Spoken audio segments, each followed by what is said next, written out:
हिंदुस्तान की सबसे बड़ी स्ट्रेंथ है हमारे युवा, जिसको डेमोग्राफिक डिविडेंड कहते हैं। पूरी दुनिया में लोग कहते हैं कि देखिए हिंदुस्तान के पास डेमोग्राफिक डिविडेंड है, उसको नरेंद्र मोदी जी बीजेपी ने डेमोग्राफिक डिजास्टर में कन्वर्ट कर दिया है। हिंदुस्तान को एक नए दृष्टिकोण की, एक नई विजन की जरूरत है। हिंदुस्तान को विजन कांग्रेस पार्टी ही दे सकती है, छोटी छोटी पार्टियां नहीं दे सकती। और बीजेपी का जो विजन है वो देश का विजन नहीं है, वो पूरे देश को दिख रहा है।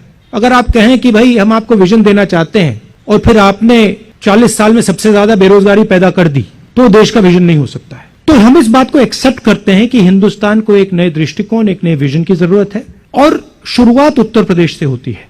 और अगर उत्तर प्रदेश को एक नया विजन नहीं दिया गया तो हिंदुस्तान को एक नया विजन नहीं दिया जा सकता है। इसीलिए हमने पूरी कोशिश की है कि हम उत्तर प्रदेश के युवाओं को एक नया रास्ता, एक नई स्ट्रैटेजी दें। यह हमारा लक्ष्य। रोजगार कहां से पैदा होता है, कैसे बनता है? दो एरियाज होते हैं।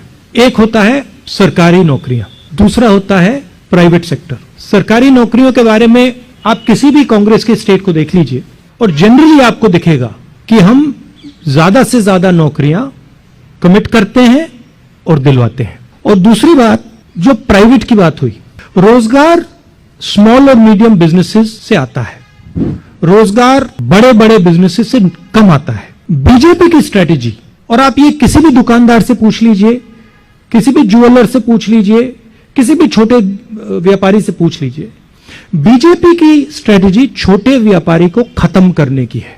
डिमोनेटाइजेशन, गलत जीएसटी, कोरोना के समय उनके सब एक्शंस, मजदूरों के साथ उन्होंने जो कोरोना में किया, इन सब एक्शंस का लक्ष्य स्मॉल एंड मीडियम बिजनेस की रीढ़ की हड्डी को तोड़ने का है और हिंदुस्तान को 5-10 मोनोपोलिस्ट के हवाले कर देने का है। कांग्रेस पार्टी ये नहीं करती है। कांग्रेस पार्टी बैलेंस करके आगे बढ़ती है।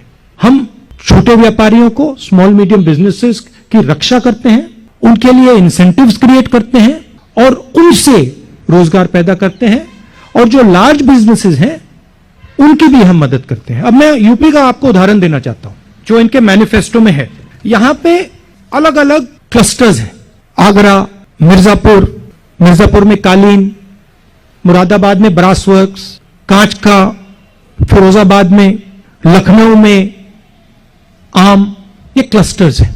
ये उत्तर प्रदेश का धन है।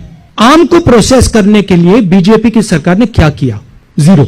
ब्रासवेयर को डेवलप करने के लिए बीजेपी की सरकार ने क्या किया? जीरो। ये सब क्लस्टर्स को आप देख लीजिए, ये यूपी की शक्ति है। हम इन क्लस्टर्स को अनलॉक करना चाहते हैं। हम इन क्लस्टर्स में जो छोटे व्यापारी हैं, स्मॉल मीडियम इंडस्ट्री है, उनकी मदद करना चाहते हैं और इन क्लस्टर्स के थ्रू हम यूपी को रोजगार दिलवाना चाहते हैं। बीजेपी ये काम कर नहीं सकती और करना नहीं चाहती। बीजेपी 2-3 उद्योगपतियों को बड़े बड़े कॉन्ट्रैक्ट्स पकड़ाना चाहती है। ये फर्क है। तो आपने कहा कि हमारे स्टेट्स से हमने कौन से उदाहरण लिए हैं।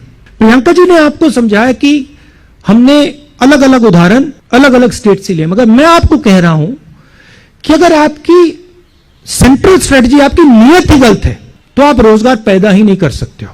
और अगर आप आज देखें कि 14 करोड़ हिंदुस्तान के युवाओं ने रोजगार खोया है, इसका कारण डिमोनेटाइजेशन, गलत जीएसटी और कोरोना के समय जो सरकार ने एक्शंस लिए वो है। और कांग्रेस पार्टी इस तरीके का काम कभी नहीं कर सकती। अगर आपने अभी तक सनराइज समाचार को सब्सक्राइब नहीं किया है तो सनराइज समाचार को सब्सक्राइब कीजिए और बेल आइकन को भी दबा दीजिए ताकि आप हमारे आने वाली वीडियो का नोटिफिकेशन सबसे पहले पा सकें।